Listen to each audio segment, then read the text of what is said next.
এই যে কবুতরটা দেখতে পাচ্ছেন, এই কবুতরটা মাইরা পুষ্কুনির মধ্যে ফালাই রাখছে।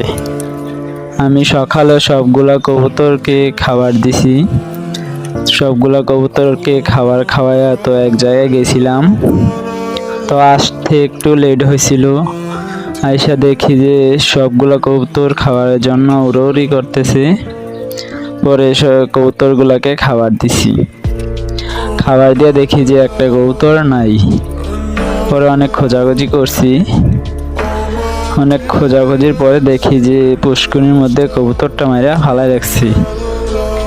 এই কবুতরটা আগেও একবার চুরি হয়ে গেছিল, পরে কবুতরটা পাইছি, কিন্তু এখন তো মাইরে ফেলছে।